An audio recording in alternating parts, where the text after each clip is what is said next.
أعوذ بالله من الشيطان الرجيم بسم الله الرحمن الرحيم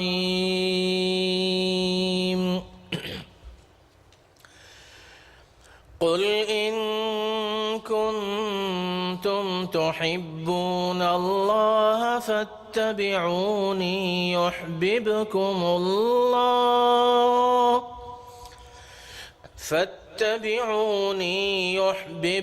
الله ويغفر لكم ذنوبكم قل إن كنتم تحبون الله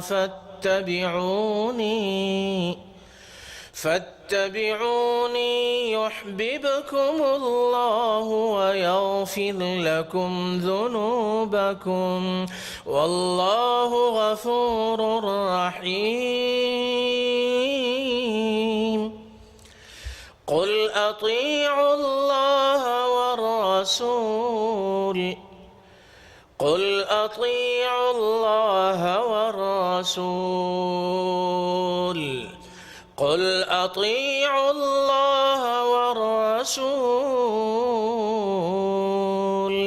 فإن تولوا فإن الله لا يحب الكافرين۔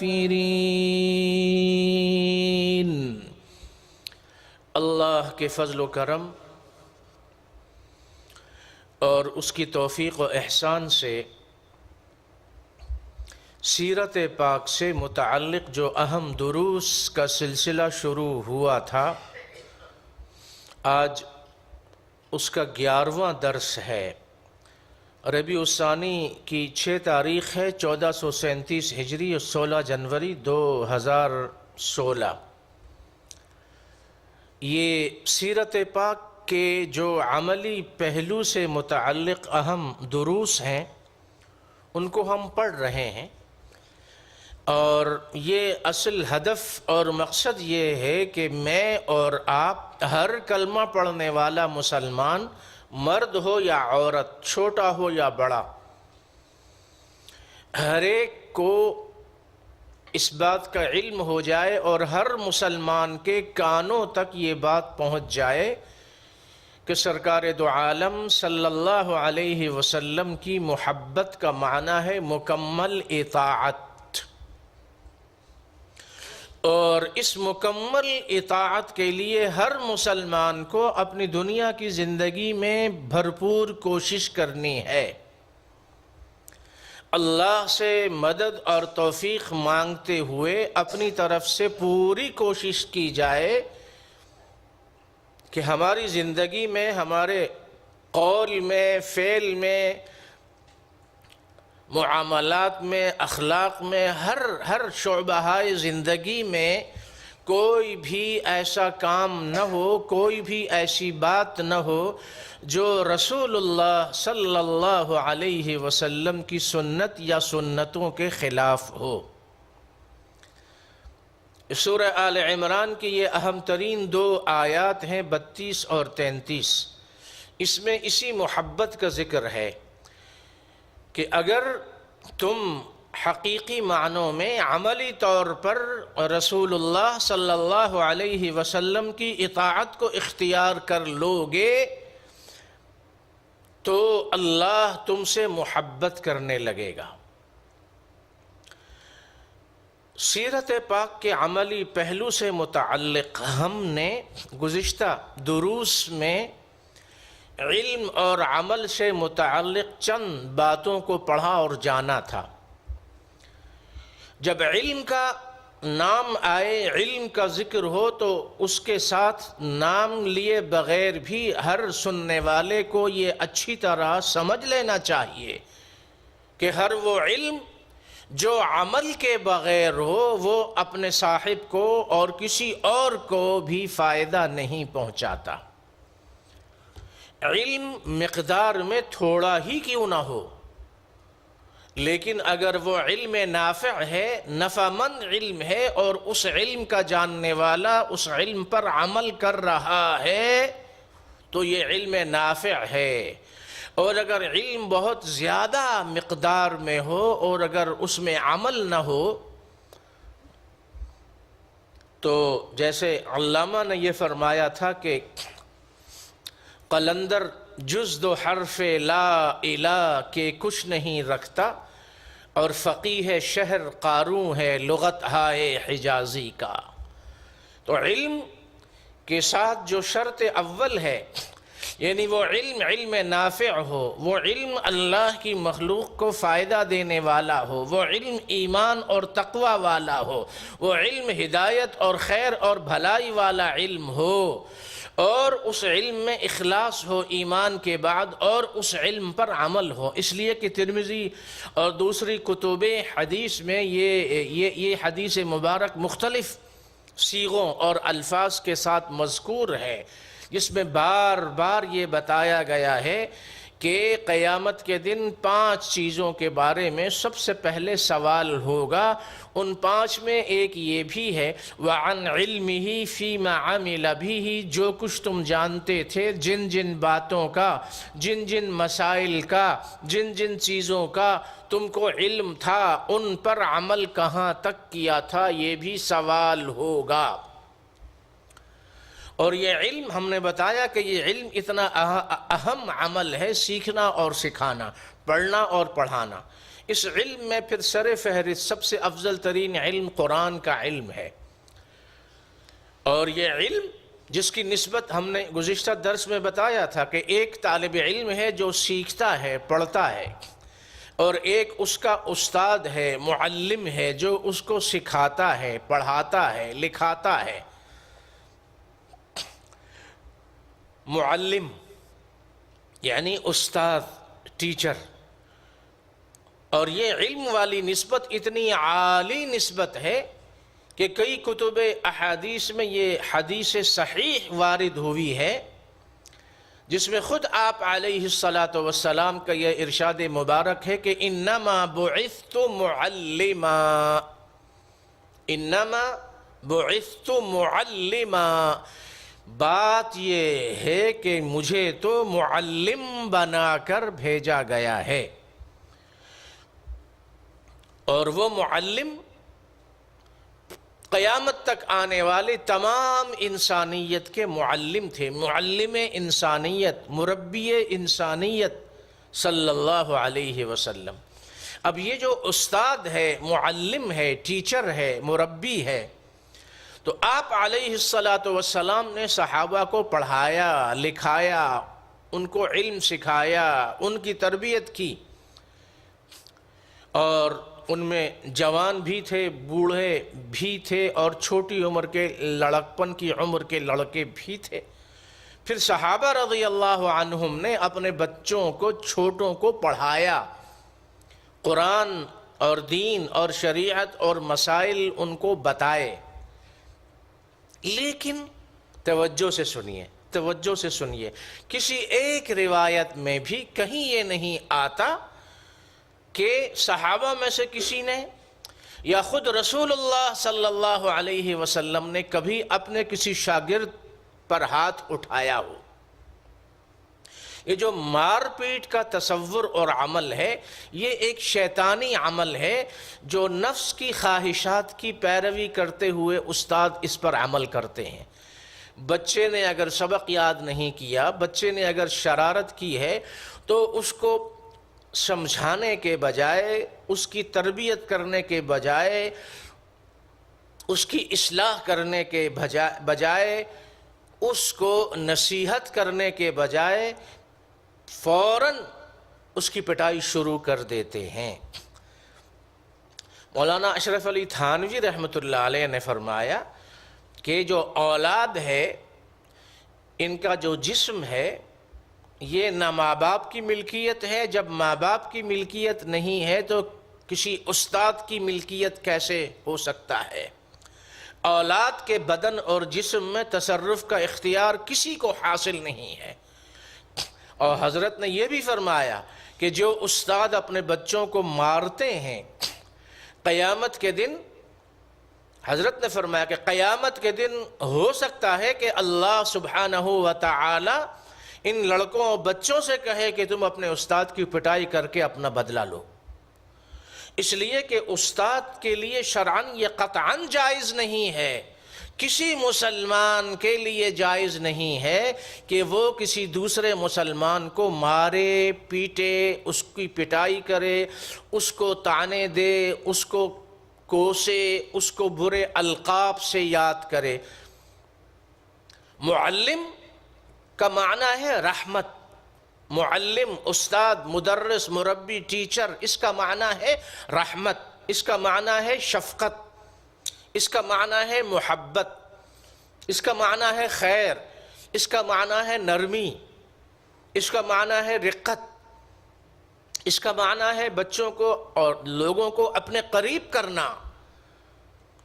اسی لیے ام المؤمنین عائشہ رضی اللہ عنہا فرماتی ہیں متفق علیہ حدیث میں کہ آپ علیہ الصلاۃ والسلام نے کبھی اپنی ذات کے لیے اپنی زندگی میں کسی سے انتقام نہیں لیا، اللہ کی حدیں توڑی جاتی تھیں تو انتقام لیتے تھے۔ تو معلم اور یعنی استاد اور شاگرد یہ مقدس رشتہ ہے، جو ٹیچر، معلم، استاد، مربی، یہ ایک مقدس رشتہ ہے۔ اس لیے کہ آپ علیہ الصلاۃ والسلام نے فرمایا میں معلم ہوں، میں ٹیچر ہوں، میں استاد ہوں، میں مربی ہوں۔ تو مبارکباد اور خوشخبری ہے استادوں کے لیے، ٹیچرز کے لیے، مدرسین کے لیے کہ رسول اللہ صلی اللہ علیہ وسلم والا کام اللہ نے آپ کو دے دیا، لیکن اس کے لیے ضروری ہے کہ اس کام کو اسی اخلاق کے ساتھ کرو جو جیسے آقا صلی اللہ علیہ وسلم نے کیا۔ معمولی سی بات پر بچوں کی پٹائی کرنا اور معمولی سی بات پر ان کو برے القاب سے پکارنا، یہ بجائے خود کبیرہ گناہ ہے۔ اور آقا صلی اللہ علیہ وسلم کی سیرت پاک کا عملی پہلو ہم پڑھ رہے ہیں۔ آپ کی حیات مبارکہ میں بہت سارے واقعات آپ معلم بن کے آپ نے بتایا کہ استاد اپنے شاگردوں کو، ارد گرد بیٹھنے والوں کو کیسے پڑھاتا ہے، کیسے سمجھاتا ہے، کیسے ان کی تربیت کرتا ہے۔ اس موضوع کو اگر ہم اختیار کریں تو ہمارے 150 درس تو اس میں چلے جائیں گے کہ آپ علیہ الصلاۃ والسلام نے اپنی حیات مبارکہ میں مختلف موقعوں پر، یہ ضروری نہیں ہے کہ علم کے لیے وہ کاغذ پیپر لے کر آئیں اور ان کے پاس پین یا قلم ہو اور اس کو وہ لکھیں۔ علم کا مقصد یہ ہے کہ اب ہم جو کچھ بیان کر رہے ہیں، آپ جو کچھ سن رہے ہیں، درس قرآن، یہ بھی علم ہے۔ نماز کے مسائل کا سیکھنا یہ بھی علم ہے، قرآن کا سیکھنا یہ بھی علم ہے۔ مسجد میں، سڑک پہ، مارکیٹ میں، گھر میں، کسی موقع پہ کسی مسلمان سے غیر شرعی کام ہوا یا کوئی ایسا کام ہوا جو پسندیدہ نہیں ہے، اس کو الگ لے جا کر اپنے پاس بٹھا کر بڑی محبت سے، شفقت سے، نرمی سے، طریقے سے، ڈھنگ سے، سلیقے سے سمجھانا یہ علم ہے، یہ تربیت ہے۔ بات کرنے کا بات گو کہ بے سلیقہ ہو کلیم، بات گو کہ بے سلیقہ ہو کلیم، بات کرنے کا سلیقہ چاہیے، اچھے انداز سے گفتگو کرو۔ قرآن میں اللہ نے فرمایا قولوا للناس حسنا، لوگوں سے اچھی بات کرو۔ اچھی بات کیا ہے؟ بہت سارے واقعات، اور صحیح بخاری میں، صحیح مسلم میں، صحاح ستہ میں، دوسری کتب میں آپ خطبہ دے رہے ہیں، ایک دیہاتی آ کر یہ کہتا ہے کہ اے اللہ کے رسول مجھے دین کے بارے میں بتائیے۔ آپ خطبہ روک دیتے ہیں، ممبر سے اترتے ہیں، مسجد نبوی کے صحن میں آتے ہیں، صحابہ سے فرماتے ہیں کہ میرے بیٹھنے کے لیے کوئی لکڑی وغیرہ، کرسی وغیرہ رکھو، اس پہ بیٹھ جاتے ہیں، اس دیہاتی کو اپنے سامنے بٹھاتے ہیں اور بٹھانے کے بعد اس کو دین کی چند باتیں بتاتے ہیں اور پھر اس سے کہتے ہیں کہ اب دین کی تمہیں سمجھ آ گئی؟ وہ کہتا ہے کہ جی ہاں۔ تو آپ صلی اللہ علیہ وسلم اس کے بعد اٹھ کے اوپر تشریف لے جاتے ہیں اور اپنا خطبہ مکمل کرتے ہیں۔ یہ ہے علم۔ پیریڈ کے دوران کسی ٹیچر کو کوئی اسٹوڈنٹ کوئی بات تو کہہ دے، وہ کھڑے کھڑے کلاس سے باہر ہی نہیں نکالے گا، اس کی ٹھیک ٹھاک دھلائی بھی ہوگی۔ اسی طرح کسی پیر صاحب کو، کسی حضرت صاحب کو، کسی بزرگ صاحب کو ان کی مریدوں کی موجودگی میں یا جمعہ کا خطبہ تقریر کرتے ہوئے یا درس دیتے ہوئے یا مریدوں کو ذکر وغیرہ کراتے ہوئے، جو یہ انہوں نے گورکھ دھندے بنائے ہوئے ہیں، یہ تو اس میں مجال ہے کوئی مرید تو مرید کوئی عام شخص بات تو کر کے دیکھے، اس کو تو مار مار کے ادھواں کر کے باہر پھینک دیتے ہیں۔ لیکن یہ مربی انسانیت ہیں صلی اللہ علیہ وسلم، خطبہ روک دیتے ہیں، منبر سے اتر کے آتے ہیں۔ یہ ہے علم، یہ ہے تربیت۔ اور پھر بہت میں نے بتایا کہ سینکڑوں واقعات، ایک آدمی نے قرض دینا تھا، وہ آیا، اس نے بدتمیزی کی، اس نے زبان درازی کی، صحابہ نے اس کو کچھ کہنا چاہا تو آپ علیہ السلام نے منع کیا۔ ایک اور دیہاتی آئے، انہوں نے مسجد نبوی میں پیشاب کر دیا، صحابہ اٹھ کھڑے ہوئے اور ان کو باتیں سنانے لگے، تو آپ نے فرمایا کہ نہیں، مسجد کو دھو۔ اس آدمی کو اپنے قریب بلایا اور فرمایا کہ یہ مسجدیں اللہ کا گھر ہیں، یہاں نماز اور تلاوت کے لیے یہ اللہ کا گھر بنایا جاتا ہے۔ نہ اس کو برا بھلا کہا، نہ اس کو چھڑکا، نہ اس کو سزا دی۔ ایک اور صحابی ہیں، میں نے بتایا کہ یہ واقعات اگر ہم جمع کریں تو ہمارے 50-100 درس تو اسی میں گزر جائیں، بلکہ ہماری زندگی گزر جائے۔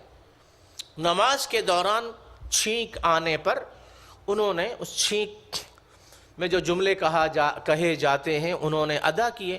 نماز جب ختم ہوئی تو صحابہ سب نے گھور گھور کے ان کو دیکھا کہ تم نماز میں یہ کیا دعائیں پڑھ رہے تھے، الحمدللہ یرحمک اللہ۔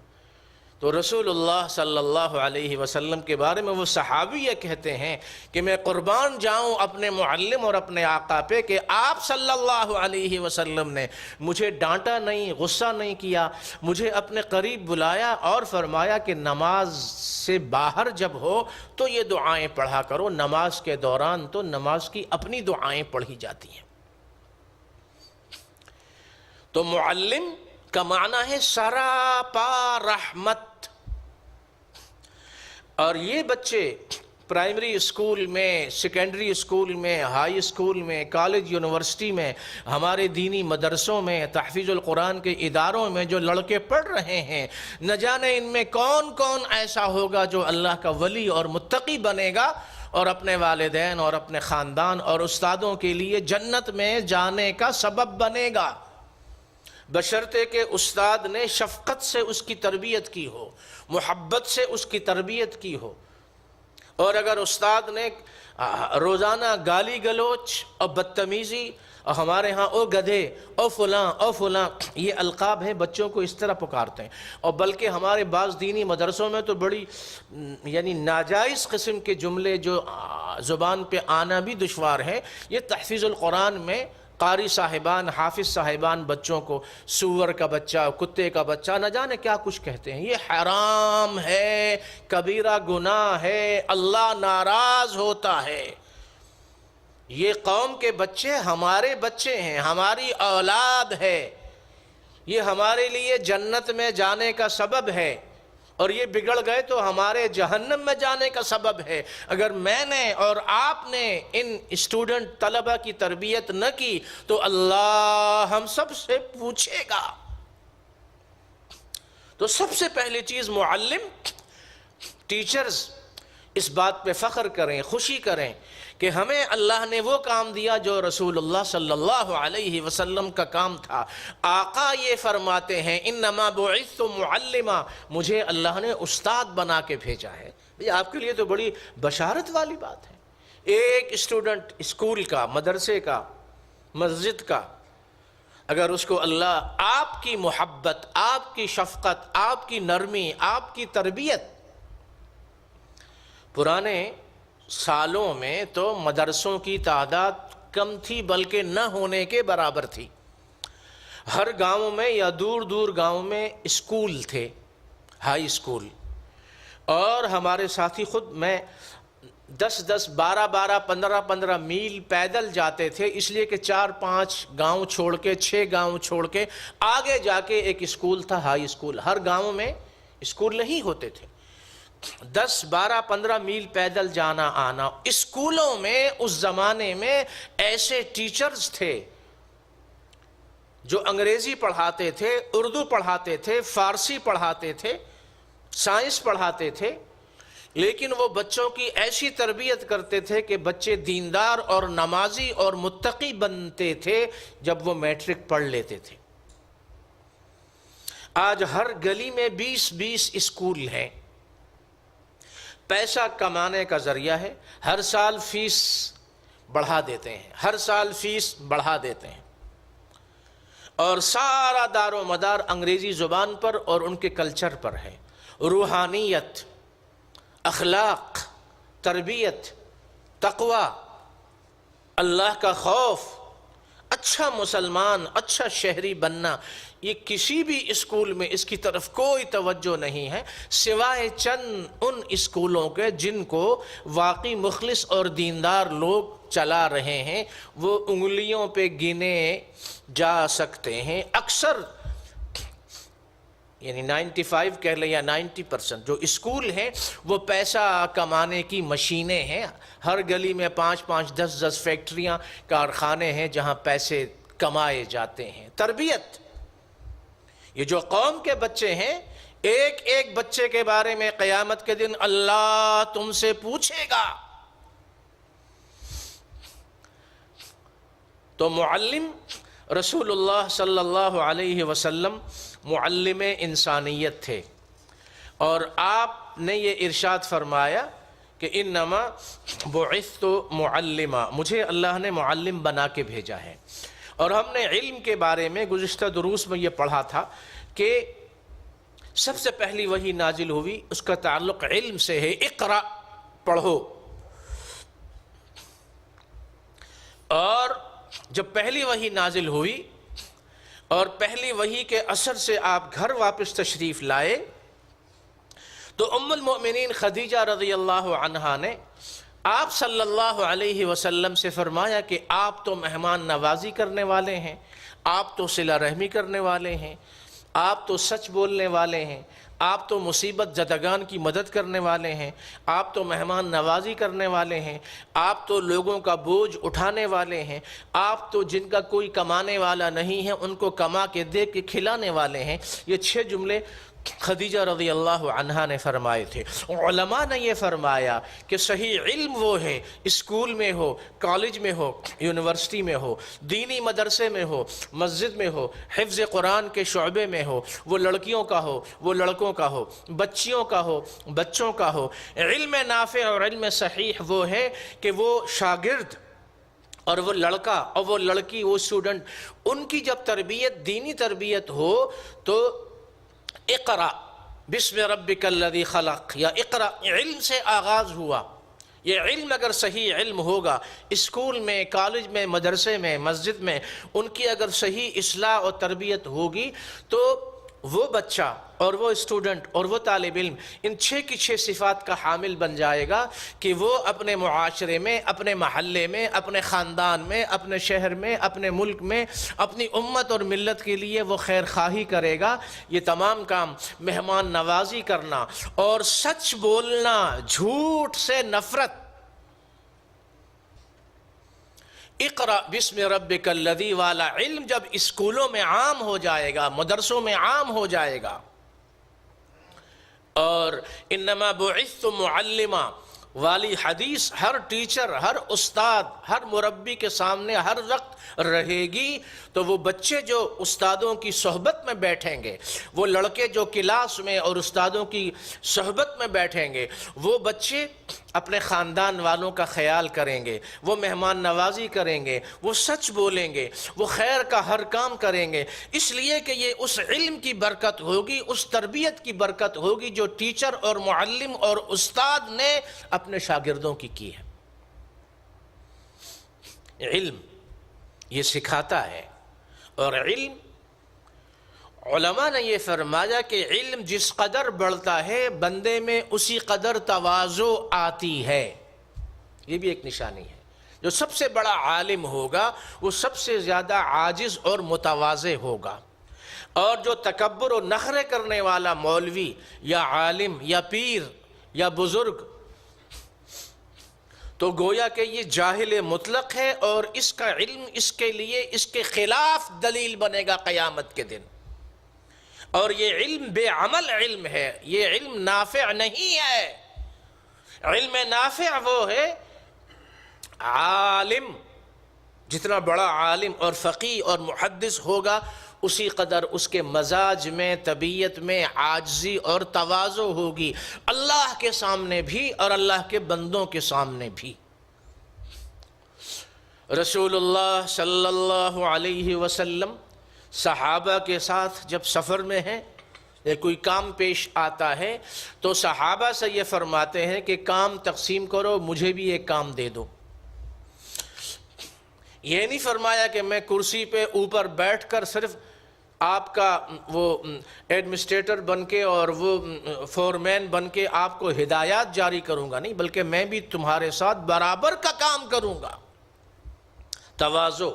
اب ہمارے ہم، میں تو مفتی ہوں، میں تو استاد ہوں، میں تو فلاں ہوں، میرے تو لوگ ہزاروں لاکھوں میرے مرید ہیں، اور یہ اللہ کا آخری نبی فداہ امی و ابی صلی اللہ علیہ وسلم، اللہ کے بعد سب سے عالی شان والے مخلوق و انبیاء میں، ان کی عاجزی دیکھیے، ان کی تواضع دیکھیے، زمین پہ بیٹھتے ہیں صحابہ کے ساتھ اور اپنے نیچے کوئی گدا، ریشمی مسند وغیرہ نہیں بچھاتے۔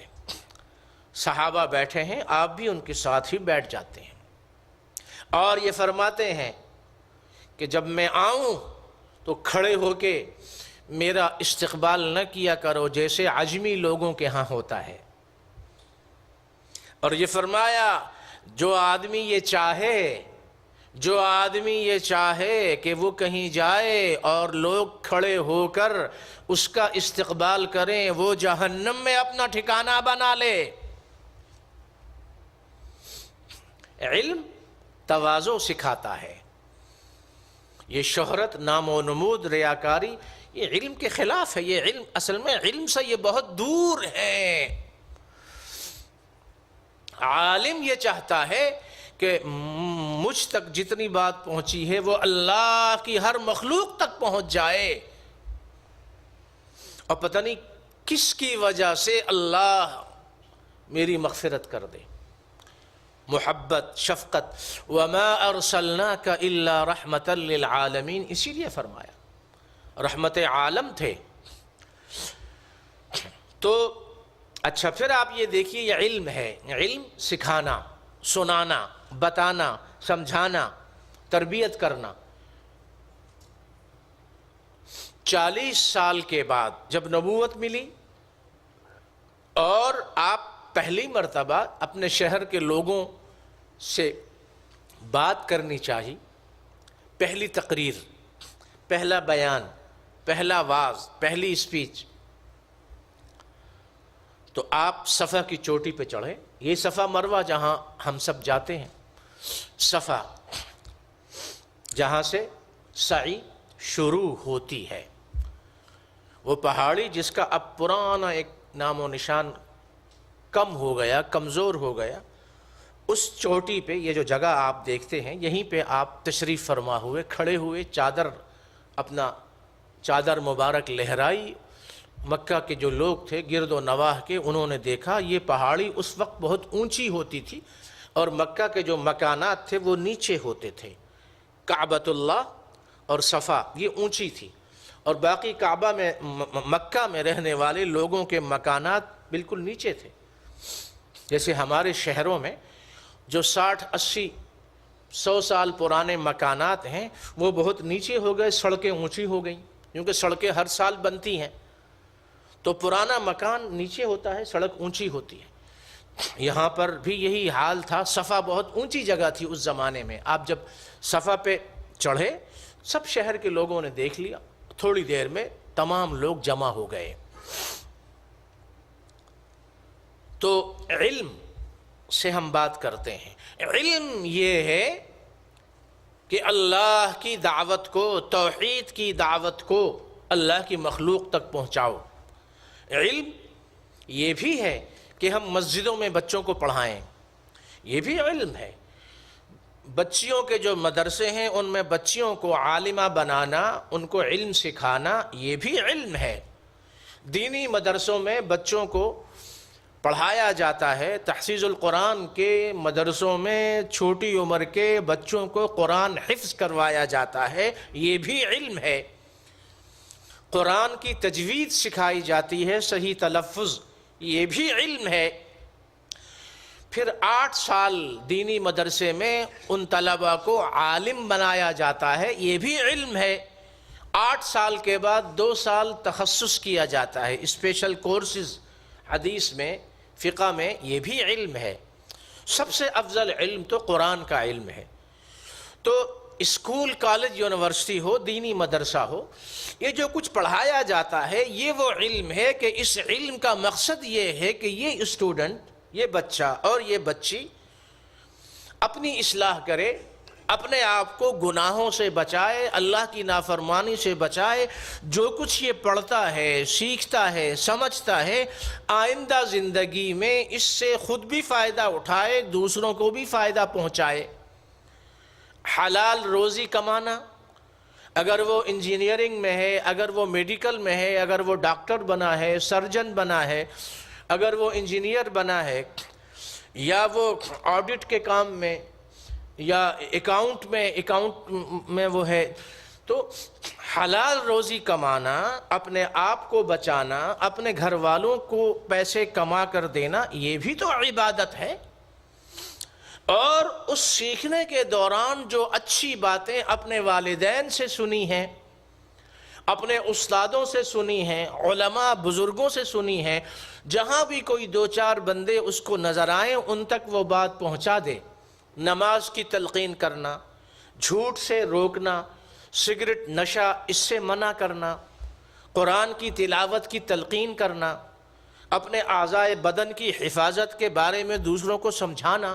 یہ اسٹوڈنٹ میڈیکل والا ہو، انجینئرنگ والا ہو، کوئی بھی آرٹس پڑھتا ہو، کامرس پڑھتا ہو، سائنس پڑھتا ہو، کچھ بھی پڑھتا ہو، یہ تو پتہ ہے نا اس کو۔ تو ماں باپ بھی تربیت کریں، ٹیچرز بھی تربیت کریں کہ اگر وہ دینی مدرسے میں، دینی لائن میں، دینی شعبے میں نہیں گیا، دنیاوی شعبے میں آیا ہے، تب بھی تم اس کی ایسی تربیت کرو کہ وہ پیسے کمانے کے ساتھ ساتھ وہ دینی تربیت کی وجہ سے اپنے پاس آنے والوں کو دین کی، اللہ رسول کی، آخرت کی، شریعت کی 1-2 باتیں تو کر دے۔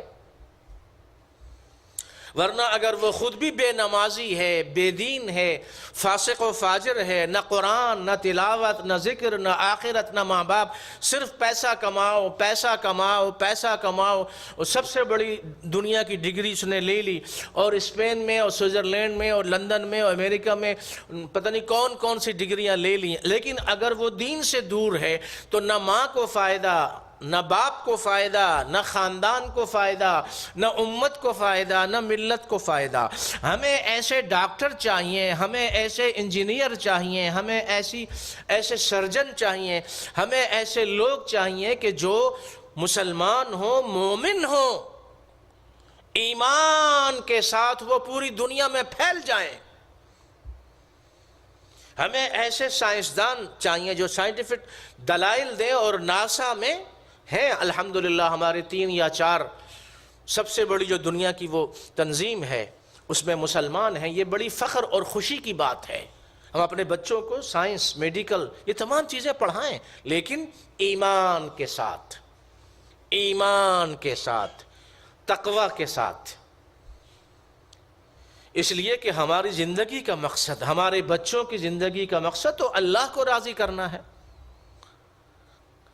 اور اسی طرح دینی مدارس کے جو طلباء ہیں، جو فارغ ہو کے عالم بن کر نکلتے ہیں، ان کی بھی ایسی تربیت ہو کہ وہ ان کے دل میں اللہ کا خوف ہو۔ وہ ہر مسلمان کو دیکھیں، جس کسی کو دیکھیں کہ یہ دین سے دور ہے تو دل میں، یعنی دل ان کا روئے کہ ہم نے 6 سال 8 سال دینی مدرسے میں جو کچھ پڑھا ہے وہ کب کام آئے گا۔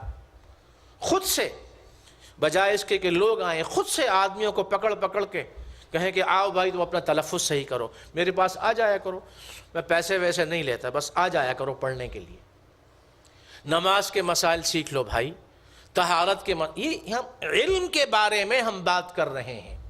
علم، اور علم صرف یہ نہیں ہے کہ دو چار باتیں سن لیں، ادھر سن لیں ادھر سن لیں، علم یہ ہے کہ علماء، مفتی صاحبان، قاری صاحبان، حافظ صاحبان، عالم صاحبان ہر جگہ موجود ہیں۔ آپ روزانہ 1 گھنٹہ نکالیں، آدھا گھنٹہ نکالیں، ایک دن چھوڑ کے 1 گھنٹہ نکالیں، 3 دن کے بعد 1 گھنٹہ نکالیں، عالم اور مفتی صاحب کے پاس آئیں، طہارت کے مسائل سیکھو۔ 1 مہینہ، 2 مہینہ، 3 مہینہ طہارت کے سارے مسائل سیکھ لیے الحمدللہ۔ اس کے بعد اور جو مسائل ہیں،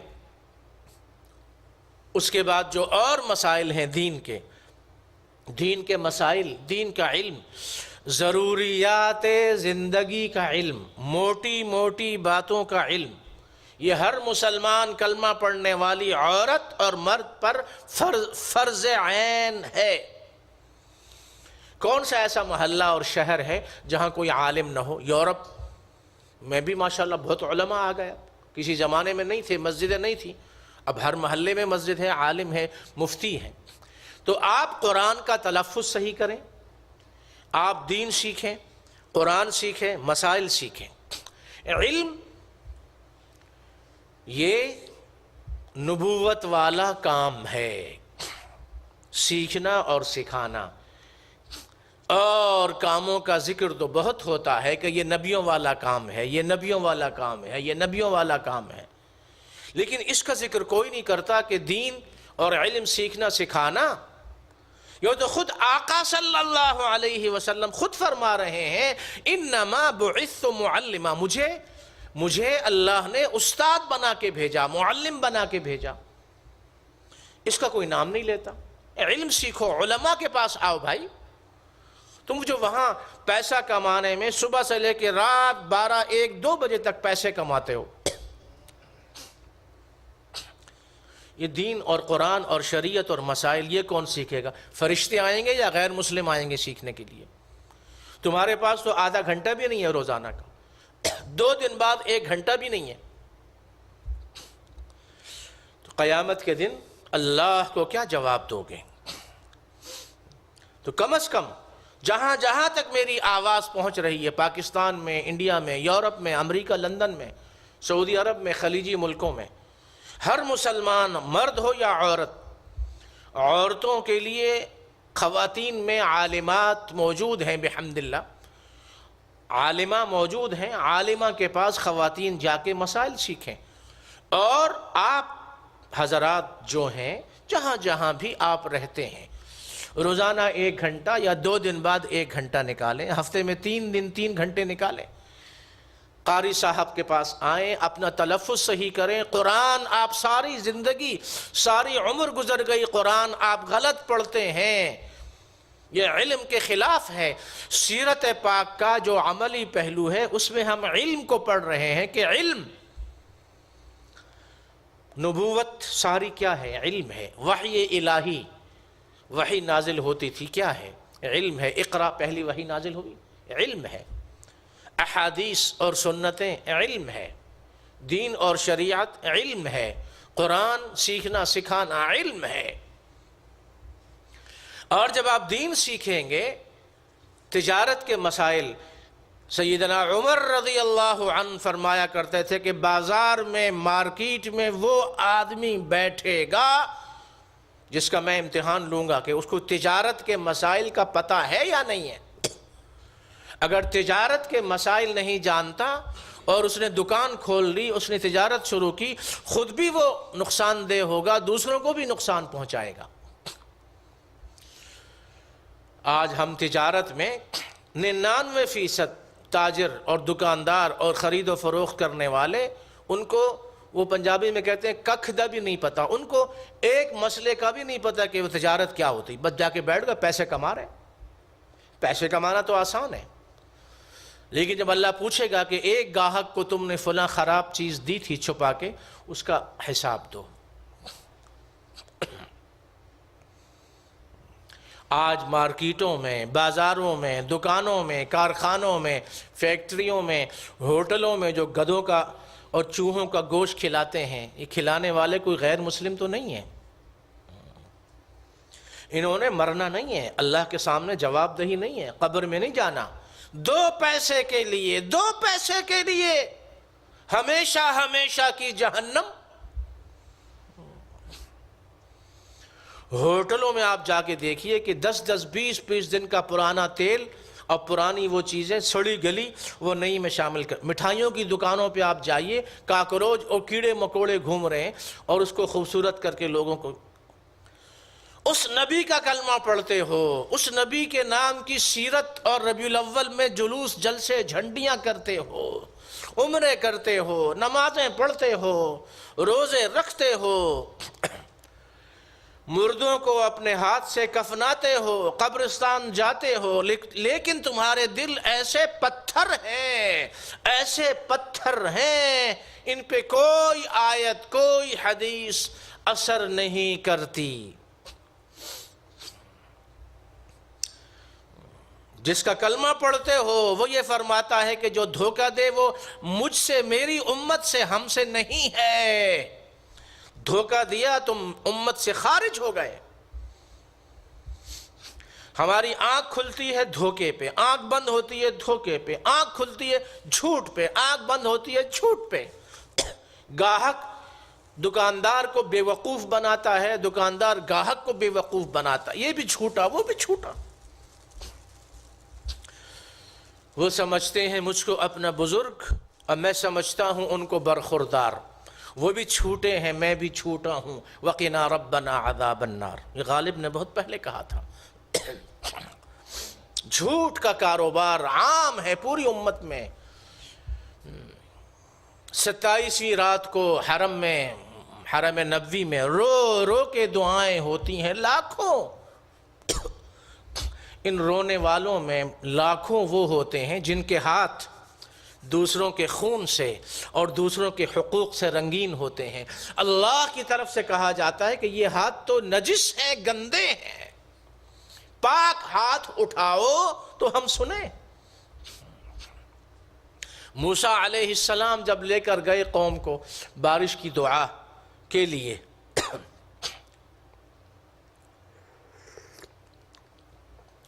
اللہ کی طرف سے وحی ہوئی کہ کلیم ان سے کہو کہ تم جو ہاتھ اٹھا کے دعا مانگ رہے ہو، یہ تمہارے ہاتھ تو ایک دوسرے کے، تم لوگوں کے خون سے اور ایک دوسرے کے حقوق سے رنگین ہیں، میں کیسے سنوں تمہاری دعائیں؟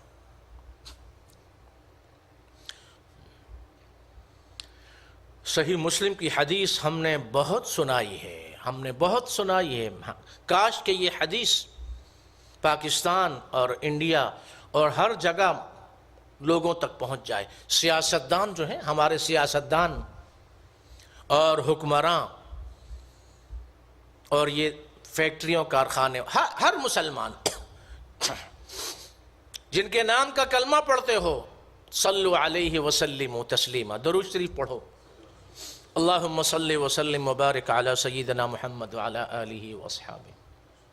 وہ یہ فرماتے ہیں کہ جھوٹی قسم کھا کر یا ناجائز طریقے پہ، صحیح مسلم کی یہ حدیث ہم نے 20 مرتبہ سنائی ہے آپ کو، من اقتطع مال امرئ مسلم بیمین فاجر، جو جھوٹی قسم کھا کر یا دھوکہ دے کے، رشوت ہے، جھوٹ ہے، دھوکہ ہے، دھونس ہے، سیاسی اثر ہے، کچھ بھی ہے، کسی مسلمان کا ناجائز مال لے لے گا تو اس پر جنت حرام کر دی جائے گی، جہنم واجب کر دی جائے گی۔ ایک صحابی نے پوچھا وَإِن كَانَ شَيْئًا يَسِيرًا یا رسول اللہ، یا رسول اللہ اگر وہ ہلکی پھلکی چیز ہو تب بھی؟ ارشاد فرمایا مسواک کے وَإِن كَانَ قَضِيبًا مِنْ عَرَاق، مسواک کے برابر بھی کوئی چیز اگر لی ہے، 1 ریال، 1 ڈالر، 1 پاؤنڈ، 1 روپیہ، 1 ریال، 1 روپیہ، ہمارے ہاں مسواک 5 روپے کا ہوتا ہے غالب، یہاں 1 ریال کا، 1 مسواک کے برابر بھی اگر کسی نے کوئی چیز لی ہے مسلمان سے، جھوٹ بول کر، دھوکہ دے کر، فراڈ کر کے، ملاوٹ کر کے، ذخیرہ اندوزی کر کے، ظلم کر کے، زبردستی، پٹواری یا کسی اور کو رشوت دے کے زمین لے لی. زمین کا مسئلہ تو بہت الگ ہے وہ. ہاں، دین کو بس یہی سمجھ لیا عمرے کرو، پورا پاکستان، پورا انڈیا، پورا یورپ عمرہ کرنے آ رہا ہے. کسی بھی فلائٹ میں آپ کو سیٹ نہیں ملے گی.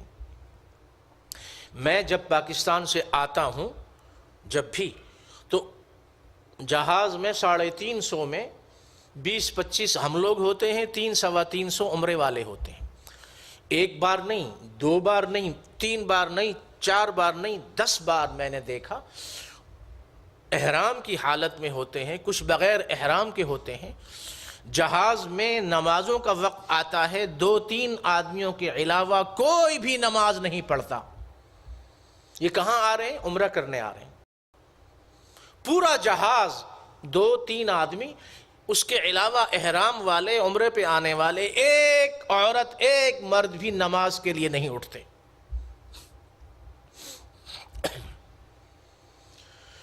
ہر سال اربوں نہیں کھربوں روپیہ عمرے پہ لوگ دیتے ہیں.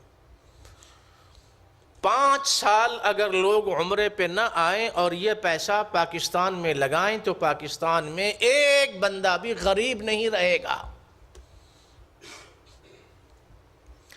دین، ہمارے ہاں دین کیا ہے؟ دین میری مرضی کا نام ہے. جو مجھے اچھا لگے وہ میں لے لوں، وہ دین ہے. جو اللہ نے فرمایا، اس کے رسول صلی اللہ علیہ وسلم نے فرمایا، وہ نہیں. مسواک کے برابر ناجائز طریقے پہ چیز لی ہے، جنت حرام ہو گئی، جہنم واجب ہو گئی. جو مرضی کرو. اب ہمارے ہاں دکانداروں کو آپ دیکھیں، تاجروں کو دیکھیں، گاہک بھی دکانداروں سے بدمعاشی میں سینئر ہیں. جھوٹ بول بول کے اس بیچارے کو مجبور کرتے ہیں کہ 100 روپے سے وہ 50 پہ آئے. یہ بھی چھوٹ ہے، وہ بھی چھوٹ ہے. اللہ کا خوف اس کے دل میں بھی نہیں کہ یہ دکاندار، یہ تاجر، یہ بھی اپنے بچوں کی روزی حلال کمانے کے لیے دکان میں بیٹھا ہے. نہ اس کے دل میں رحم، اللہ کا خوف، نہ اس کے دل میں رحم، اللہ کا خوف. تو اللہ کی مدد کیسے آئے گی؟ 20-20 لاکھ کا اجتماع کرنے سے، رونے دھونے سے. اللہ کو دھوکہ نہ دو. یہ رونے وونے سے کچھ نہیں بنتا. ایک آدمی کی آنکھ میں بھی آنسو نہ آئے لیکن وہ اللہ سے ڈرنے والا ہو تو اللہ مدد کرے گا، اللہ رحم اور فضل اپنا نازل کرے گا. یہ حرم، مکہ والے اس حرم کا طواف کرتے تھے نا. قریشی، مکی، ہاشمی، یہ سارے جو مشرکین مکہ تھے حرم کا طواف کرتے تھے نا، قرآن میں ہے نا. اور حاجیوں کو شربت اور ستو گھول گھول کے پلاتے تھے، حاجیوں کو کھانا کھلاتے تھے، اور اللہ کا گھر تعمیر کرتے تھے.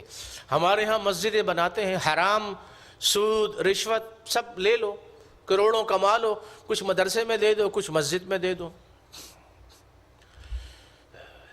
اجعلتم سقایۃ الحاج وعمارۃ المسجد الحرام. ہاں، عمارۃ المسجد الحرام، مسجد حرام کی تعمیر کرنا، اللہ کے گھر کو بنانا اور حاجیوں کی خدمت کرنا. فرمایا یہ ایمان تمہارے ہاں نہیں ہے تو اس سے کچھ نہیں بنتا. آقا صلی اللہ علیہ وسلم نے علم والی محنت صحابہ پہ کی، علم والی محنت. اس علم والی محنت کی ضرورت ہے.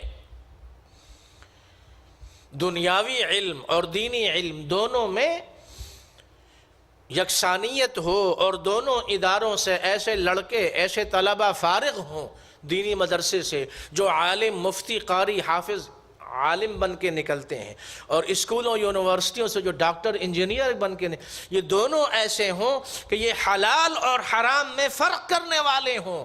یہ مر جائیں، کٹ جائیں، مگر حرام کے قریب بھی نہ جائیں. تب تو علم نافع ہے. اور اگر پوری قوم حرام کمانے میں لگی ہوئی ہے، ہمارے بچے بھی حرام کما رہے ہیں، اللہ کو کیا منہ دکھاؤ گے؟ اللہ کو کیا جواب دو گے؟ آپ صلی اللہ علیہ وسلم صفا کی چوٹی پہ چڑھے، پہلی تقریر ہے، پہلا بیان، پہلا واعظ، دوسروں تک خیر کی بات پہنچاؤ، ہے نا. فرمایا ایھا الناس، اے لوگو، قولو، کہو سب، لا الہ الا اللہ، لا الہ الا اللہ کا اعتراف کرو، لا الہ الا اللہ کو مانو، تفلحو، تم کو فلاح و کامیابی ملے گی. یہ پہلی تقریر ہے، آدھے منٹ سے بھی کم وقت میں. علم بہت بڑی ڈگریوں کا نام نہیں ہے، علم بہت بڑے علوم کا نام نہیں، علم اللہ کے خوف کا نام ہے. عالم وہ ہے، جیسے میں نے بتایا، سب سے بڑا عالم وہ ہے کہ جو سب سے زیادہ اللہ سے ڈرنے والا ہو اور جس کے مزاج اور طبیعت میں عاجزی اور انکساری ہو. علم آدمی کو اللہ کے قریب اس وقت کرے گا جب اس علم والے میں تواضع اور اختیار کرے گا، یا تواضع کو. تو علم سے متعلق ہم نے ایک بات تو یہ پڑھی کہ آپ صلی اللہ علیہ وسلم نے یہ فرمایا کہ مجھے اللہ نے معلم بنایا. تو ہر کلمہ پڑھنے والا مسلمان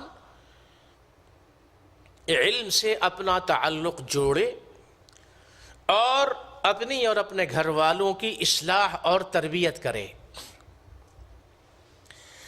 اور اپنے قرآن کا تلفظ صحیح کرے.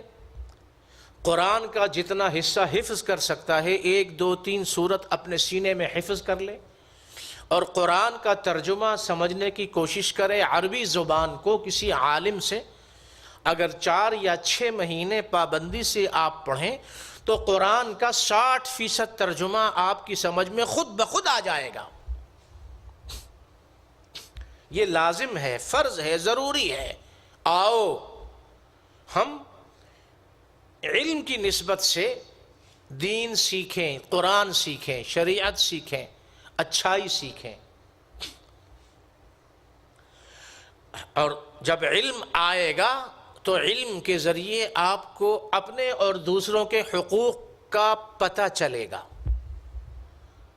آپ ادھر گئے، کچھ باتیں سنی، وہاں 2 دن لگائے، وہاں کچھ خیر ہے، بھلائی ہے، نیکی ہے سر آنکھوں پہ، بڑی اچھی بات ہے. لیکن براہ راست اور باقاعدہ علم سیکھنا یہ ایک الگ چیز ہے. اس کے لیے وقت نکال کر کسی استاد کے سامنے ادب سے بیٹھو اور سیکھو.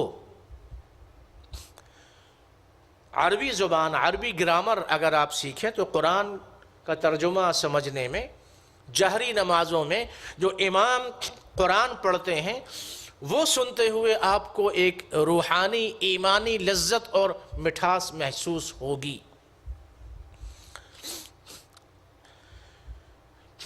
تو علم جب آئے گا، اب دیکھیے اقرا سے علم شروع ہوا، اور جب گھر واپس آئے تو خدیجہ ام المؤمنین سیدہ کائنات رضی اللہ عنہا نے 6 جملے ارشاد فرمائے. علم جب سیکھیں گے ہم تو ہمیں حقوق العباد کا صحیح علم ہوگا. اور پھر آگے چلیے تو یا ایھا الناس قولوا لا الہ الا اللہ تفلحوا. علم کی برکت سے توحید اور دین کی دعوت کی سمجھ آئے گی. لا الہ الا اللہ کے 20 دروس میں وہ آیت ہم نے پڑھی، فَاعْلَمْ أَنَّهُ لَا إِلَهَ إِلَّا اللَّهِ. وہاں لا الہ الا اللہ سے پہلے علم کو بیان کیا. وہاں ہم نے پڑھا اور سمجھا تھا کہ لا الہ الا اللہ کا جو توحید والا علم ہے، اسلام ہے پورے کا پورا، اس کے لیے ضروری ہے کہ آپ اس کو سیکھیں. اس لیے لا الہ الا اللہ سے پہلے کیا ہے؟ فعلم، سیکھو، جانو، جانکاری ہم کہتے ہیں نا پرانی اردو میں. سیکھو، سمجھو، پتہ چلاؤ. اور اس کے بعد کا جو مرحلہ ہے وہ یہ ہے کہ جب علم آیا اپنے ارد گرد دین سکھانے کے لیے، سورہ شعراء میں یہ آخر میں یہ ارشاد ہے آیت نمبر 214 میں، وَأَنذِرْ عَشِيرَتَكَ الْأَقْرَبِينَ. آپ سیکھ رہے ہیں قرآن، تجوید سیکھ رہے ہیں، قرآن سیکھ رہے ہیں، دینی مسائل سیکھ رہے ہیں، اور آپ کو خیر کا، بھلائی کا علم ہوا، توحید آپ نے سیکھی، شرک کے بارے میں پتہ چلا، سنت کی اہمیت سمجھ میں آئی، بدعتوں اور رسومات کے بارے میں پتہ چلا، تو آپ کا کام یہ ہے کہ سب سے پہلے اپنے گھر اور خاندان کے قریبی لوگوں کو بھی بتاؤ. وَأَنذِرْ عَشِيرَتَكَ الْأَقْرَبِينَ. علم سے متعلق یہ درجے ہم سمجھ رہے ہیں، اقرأ، اور اس کے بعد اِنَّكَ لَتَصِلُ الرَّحِمَ اور الی آخرہ، اور ایھا الناس قولوا لا الہ الا اللہ تفلحوا، اور چوتھا درجہ ہے وَأَنذِرْ عَشِيرَتَكَ الْأَقْرَبِينَ. بلکہ علماء نے یہ فرمایا کہ آپ صلی اللہ علیہ وسلم نے وحی کے نازل ہونے کے بعد وَأَنذِرْ عَشِيرَتَكَ الْأَقْرَبِينَ، یہ جو آیت کریمہ ہے سورہ شعراء کی آیت نمبر 214، کہ اے پیغمبر صلی اللہ علیہ وسلم اپنے قریبی خاندان کے لوگوں اور اپنے تمام رشتہ داروں کو ڈراؤ. وَأَنذِرْ، ڈراؤ، سمجھاؤ، بتاؤ، عشیرتک، اپنے خاندان کے لوگوں کو، الاقربین جو قریبی رشتہ دار ہیں. تو آپ صلی اللہ علیہ وسلم نے صفا کی چوٹی پہ جو اعلان کیا، اس سے پہلے وہ عام اعلان تھا، اس سے پہلے یہ خاص اعلان، خاص تبلیغ، خاص دعوت وہ یہ کی کہ اپنے خاندان کے تمام لوگوں کو کھانے پہ بلایا. بنو ہاشم اور تمام خاندان کے لوگوں کو کھانے پہ بلایا اپنے گھر، اور اپنی پھوپھی صفیہ کو بلایا، اپنی بیٹیوں کو، سب کو بلایا. جب یہ آیت نازل ہوئی تو اپنی پھوپھی صفیہ سے فرمایا کہ یا صفیہ عمت رسول اللہ، یا فاطمہ بنت محمد، اے فاطمہ محمد کی بیٹی صلی اللہ علیہ وسلم، اے صفیہ، رسول اللہ آپ نے اپنے بارے میں فرمایا کہ میری پھوپھی، اور یا بنو ہاشم، یا فلان یا فلان یا فلان، سب کا نام لے لے کے کہا کہ اللہ کے ہاں میں تم لوگوں کے لیے کچھ نہیں کر سکتا، توحید کا اقرار کرو، اللہ سے ڈرو. خاندان کے لوگ، یہ علم ہے. علم یہ ہے کہ ہم اپنے خاندان کے لوگوں کو ہدیہ دیں، گفٹ دیں، کھانے پہ بلائیں اور ان کو تلقین کریں. نماز کی یہ علم ہے، یہ علم نافع ہے. برائی سے بچنے کی تلقین کریں، لیکن جیسا کہ میں نے بتایا، نرمی سے، محبت سے، حکمت سے، شفقت سے، احترام سے، ادب سے. اوئے توئے والی زبان نہ ہو، اور یہ اپنے آپ کو یہ میں تو بہت بڑا دیندار ہوں، میں تو پکا نمازی ہوں، میں تو یوں ہوں، میں تو یوں ہوں. نہیں، عاجزی ہو، انکساری ہو، محبت سے پیکر بن کے بری عادتوں کے بارے میں یہ مت کہیں کہ تم تو یہ کام کرتے ہو، یہ تو بہت بری بات ہے. تو دعوت و تبلیغ میں اور کسی کو ذلیل کرنے میں فرق ہے. امام ابن جوزی بہت بڑے عالم گزرے ہیں، انہوں نے ایک کتاب لکھی ہے، اس کتاب کا نام ہے الفرق بین النصیحۃ والفضیحہ. الفرق بین النصیحۃ والفضیحہ، نصیحت کرنے میں اور کسی کو ذلیل کرنے میں فرق ہے. بیٹے کو بھی سمجھائیں، بیٹی کو بھی سمجھائیں، بیوی کو بھی سمجھائیں، تو ایسے نہیں کہیں کہ تم یہ کیوں کرتی ہو، یہ تو بہت بری بات ہے، یہ تو نہیں، اس کا ذکر ہی نہ کریں کہ تم فلاں کام کرتے ہو. طریقہ کیا ہے؟ اپنے آقا سے سیکھو، اپنے آقا سے پوچھو، اپنے آقا سے سیکھو۔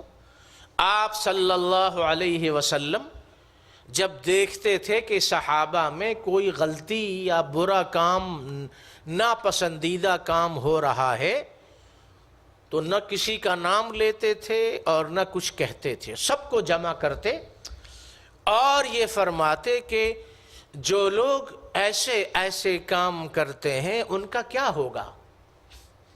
ما بال اقوام یعملون کذا و کذا، جو لوگ ایسا ویسا کام کرتے ہیں ان کا کیا ہوگا؟ کسی کی طرف اشارہ نہیں کرتے تھے، کسی کا نام نہیں لیتے تھے، کسی کو ذلیل اور رسوا نہیں کرتے تھے، کسی کو بے عزت و بے آبرو نہیں کرتے تھے، کسی کو برے الفاظ سے دھتکارتے اور ڈانٹتے نہیں تھے، عام بات کرتے تھے۔ تو آپ بھی سگریٹ یا نشہ یا نسوار سے کسی کو منع کرنا ہے تو بھئی علماء نے یوں فرمایا ہے، بزرگوں نے یوں فرمایا ہے، ڈاکٹر بھی کہتے ہیں اس سے نقصان ہوتا ہے۔ اللہ تعالیٰ مجھے اور آپ سب کو یعنی اس سے محفوظ اس انداز سے بات کریں کہ جو نشہ کرنے والے ہیں وہ یہ نہ سمجھیں کہ آپ ان پر چوٹ اور حملہ کر رہے ہیں، وہ یہ نہ سمجھیں، ایسے انداز سے بات کریں، کسی گناہ سے برائی سے روکنا ہو عام بات کریں۔ بھئی علماء نے منع کیا ہے، بڑوں نے منع کیا ہے، بزرگوں نے منع کیا ہے، اس کے بہت سارے نقصانات ہیں۔ نماز نہ پڑھنے اور وقت پہ نہ پڑھنے کے نقصانات ہیں، بد زبانی ہے، بد کلامی ہے، بد اخلاقی ہے، یہ بیوی کے حقوق ادا کرنا، اولاد کے حقوق ادا کرنا، شوہر کے حقوق ادا کرنا، پڑوسیوں اور رشتہ داروں کے حقوق ادا کرنا، حلال کمائی، حرام سے اپنے آپ کو بچا کے رکھنا، یہ تمام چیزیں۔ تو یہ بھی علم ہے کہ ہم اپنے قریبی خاندان کے لوگوں کو ایک بار، دو بار، تین بار کھانے پہ بلا کے ان کو دین کی دعوت دیں، خیر کی دعوت دیں۔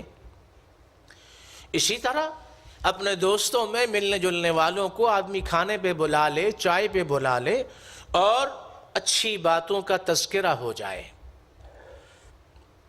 کیونکہ آقا صلی اللہ علیہ وسلم نے فرمایا جب کچھ مسلمان ایک جگہ مل بیٹھتے ہیں اور اس مجلس میں اگر اللہ کا ذکر نہ ہو اور اس کے آخری نبی صلی اللہ علیہ وسلم پر درود شریف نہ پڑھا جائے تو وہ مجلس قیامت کے دن افسوس اور حسرت والی مجلس بنے گی۔ علم ہے یہ، اور یہ بھی علم ہے کہ عام طور پہ ہم لوگوں کو اچھی باتیں بتائیں۔ وصلی اللہ وسلم علی سیدنا محمد وعلی آلہ وصحبہ اجمعین۔